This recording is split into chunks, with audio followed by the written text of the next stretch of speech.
Chapter 22. Friends in the Strangest Places. Menshnikov looked like he'd swum through the lake of fire without a magic shield. His curly gray hair had been reduced to black stubble. His white suit was shredded and peppered with burn holes. His whole face was blistered, so his ruined eyes didn't seem out of place. As Bess might have said, Menshnikov was wearing his ugly outfit. The memory of Bess made me angry. Everything we'd gone through, everything we'd lost, was all Vlad Menshnikov's fault. The sunboat ground to a halt on the Scarab Shell beach. Ra warbled, "Hello," and stumbled to his feet. He began chasing a blue servant orb around the deck as if he were chasing a pretty butterfly. The demons dropped their shovels and assembled on the shore. They looked at each other uncertainly, no doubt wondering if this were some sort of clever trick. Surely this doddering old fool could not be the sun god. "Wonderful," Menshnikov said. "You brought the raw after all." It took me a moment to realize that something was different about his voice. The gravelly breathing was gone. His tone was a deep, smooth baritone.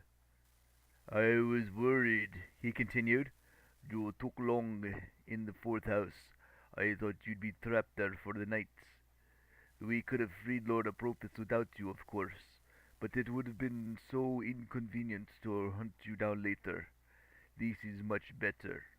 Lord Apropos will be hungry when he wakes. He'll be most pleased that you brought him a snack."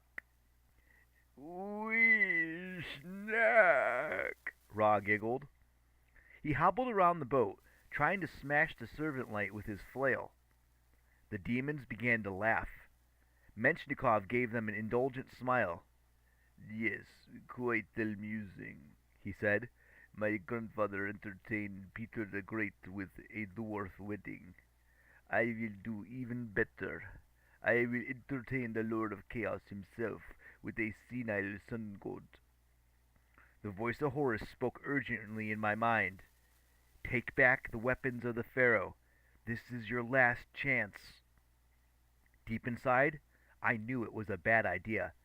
If I claimed the weapons of the Pharaoh now, I'd never return them.